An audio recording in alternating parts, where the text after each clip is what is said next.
veux accomplir des choses qui sont dans le plan de Dieu pour toi. Tu as besoin de passer du temps dans sa présence. Parce que c'est justement en passant du temps dans sa présence que tu vas savoir quoi faire. Beaucoup d'entre nous faisons beaucoup de choses. Mais en réalité, Dieu ne prend pas plaisir en ces choses parce que en premier lieu, il ne nous a jamais demandé de faire ces choses. Tout simplement.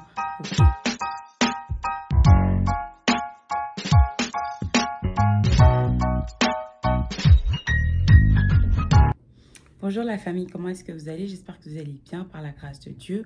Donc aujourd'hui, nous allons partager sur comment devenir une femme selon le cœur de Dieu. Donc nous allons pour cela lire dans Luc 10, verset 34 au verset 38. Et après, nous allons lire, le verset 38 au 42. Ensuite, nous allons lire dans Jean 12, verset 1 au verset 5. Donc si vous avez vos Bibles, nous lisons. Pendant qu'ils étaient en route, Jésus entra dans un village. Là, une femme nommée Marthe l'accueillit dans sa maison. Elle avait une sœur appelée Marie. Celle-ci vint s'asseoir aux pieds de Jésus et elle écoutait ce qu'il disait. Pendant ce temps, Marthe était affairée aux multiples travaux que demandait le service. Elle s'approcha de Jésus et lui dit, « Maître, cela ne te dérange-t-il pas de voir que ma sœur me laisse seule à servir? Dis-lui donc de m'aider. » Mais le Seigneur lui répondit, « Marthe, Marthe, tu t'inquiètes et t'agites pour beaucoup de choses. Il n'y en a qu'une seule qui soit vraiment nécessaire. Marie a choisi la meilleure part et personne ne la lui enlèvera. » Donc ici, on nous parle de l'histoire de deux sœurs. Une femme, Marthe, qui accueille Jésus dans sa maison et qui commence par s'affairer pour accueillir. Vous savez que généralement, quand tu accueilles quelqu'un chez toi, tu veux servir la personne, tu veux que cette personne se sente bien accueillie. Donc, c'est ce que Marthe faisait. Et bizarrement, sa sœur Marie ne va pas l'aider. Elle va s'asseoir aux pieds de Jésus tout simplement pour écouter ce qu'il avait à dire. Et après, elle vient auprès de Jésus pour demander, « Mais Jésus, qu'est-ce qui se passe? Ma sœur est ici en train de t'écouter, alors que moi, je suis dans la cuisine, en train de préparer des choses pour toi. Ça ne te dérange pas qu'elle soit ici, pendant que moi seule, je sois en train de tout faire? » Et Jésus va lui répondre que, en fait, Marthe, c'est ta sœur Marie qui a choisi la bonne part, parce que cette dernière est en train de m'écouter. Et il va lui dire, tu t'inquiètes pour beaucoup de choses.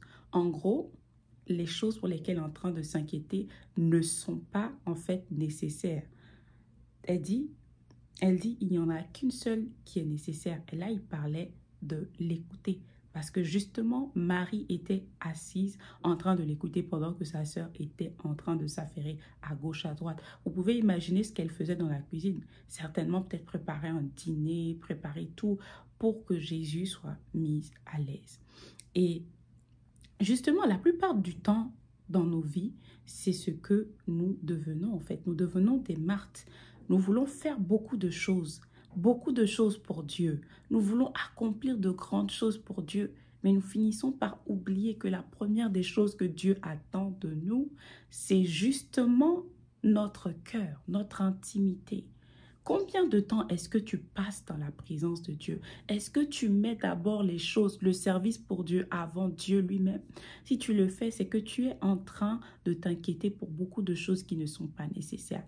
Parce que d'ailleurs, ce que Dieu veut, tu le reçois dans sa présence. Si tu veux faire des choses pour que Dieu soit content, ces choses-là, tu vas le recevoir dans sa présence. Et ici, vous allez voir, Marie était tout simplement là à écouter.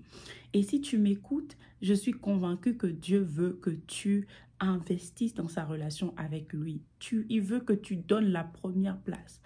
Parmi toutes les choses que tu peux faire, parmi toutes les choses que tu vas faire, même celles qui sont pour Dieu, sache que la première des choses doit être justement ta communion avec ton Dieu.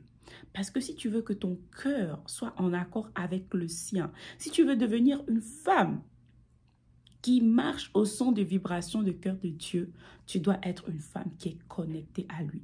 Dis-moi, comment est-ce que tu fais pour connaître une personne si tu ne passes pas assez du temps dans sa présence? C'est pratiquement impossible parce que tu ne sauras pas ce que cette personne aime.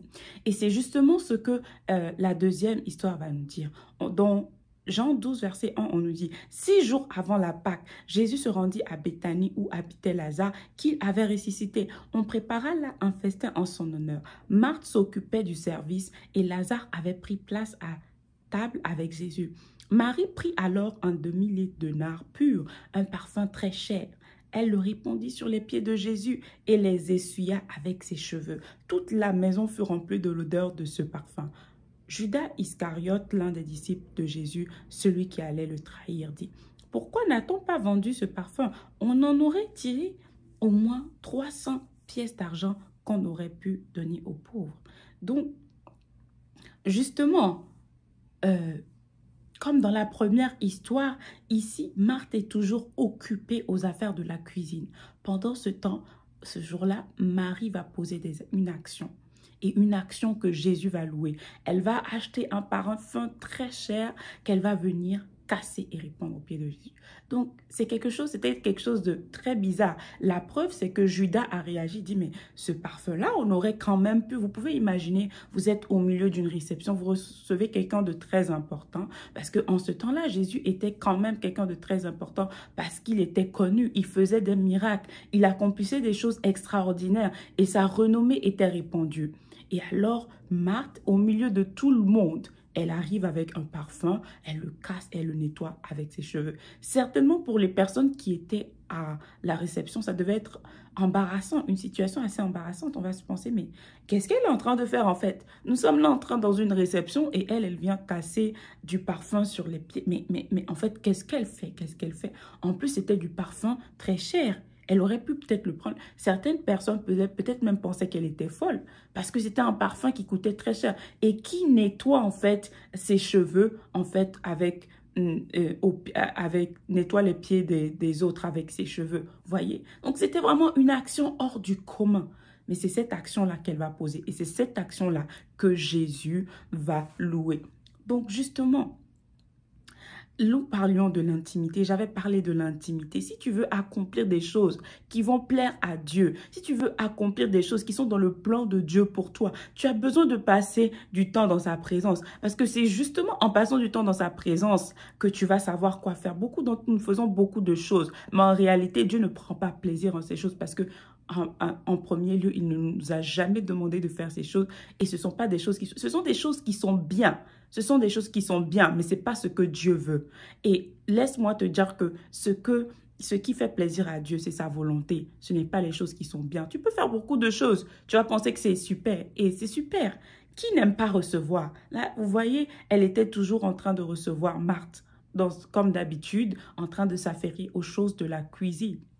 Mais Marie qui, elle sait que ce dont Jésus a besoin en ce moment. Et Jésus va même aller loin et dire qu'elle est en train de loindre pour sa prochaine mort. Donc, en fait, le cœur de Marie était accordé avec le cœur de Jésus parce que c'était une femme de l'intimité. Et justement, si tu veux poser les bonnes actions au bon moment, si tu veux être à la bonne place au bon moment, si tu veux mener une vie qui plaît à Dieu, ma sœur, tu dois faire du lieu secret.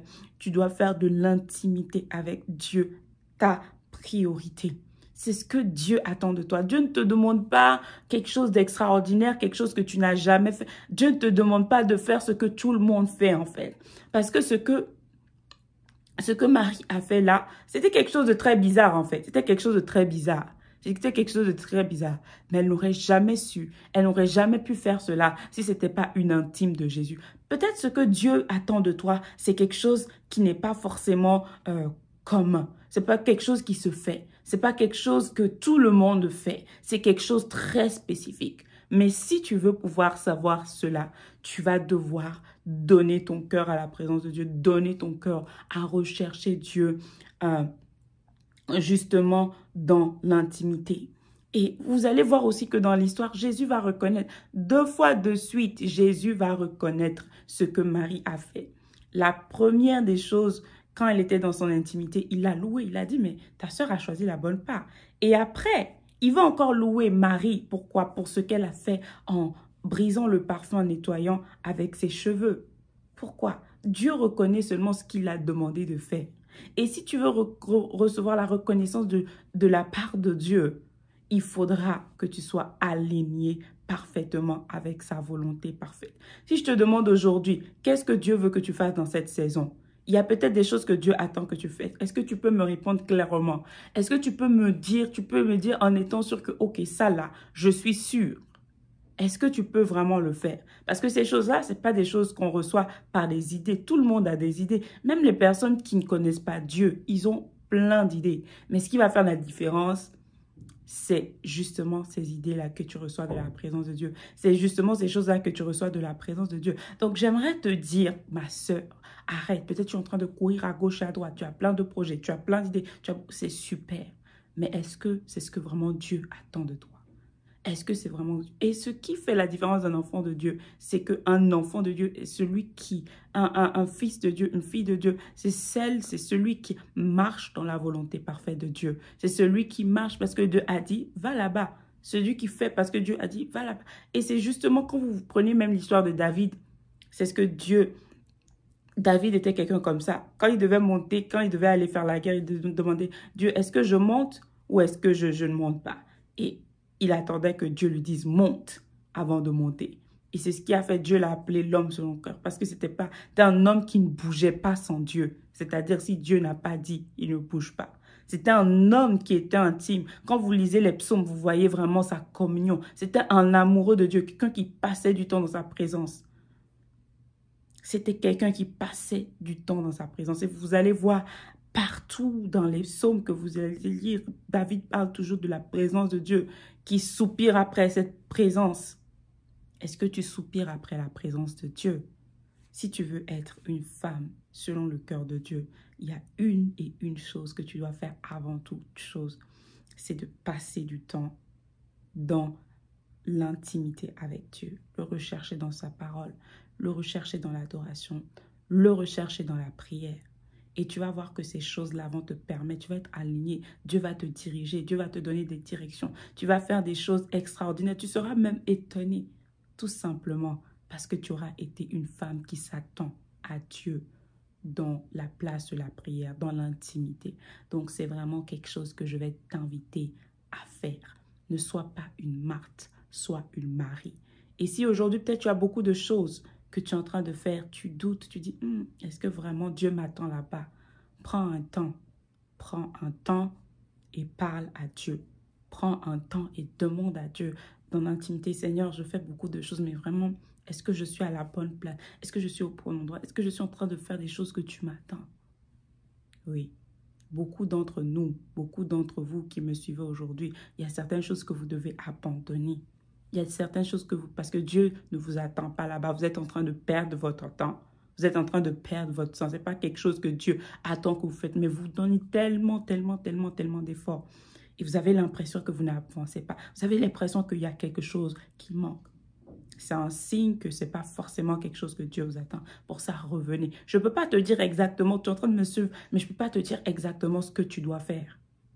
Mais si tu vas dans le lieu secret, tu demandes à Dieu. La parole de Dieu dit, demandez et vous recevrez. Dieu va vous répondre. Donc, demeurez bénis. J'espère que ce message vous a béni. N'hésitez pas à le partager. N'hésitez pas à vous abonner. N'hésitez pas, en fait, à commenter aussi. Et on se dit à la prochaine fois. Dieu vous bénisse abondamment.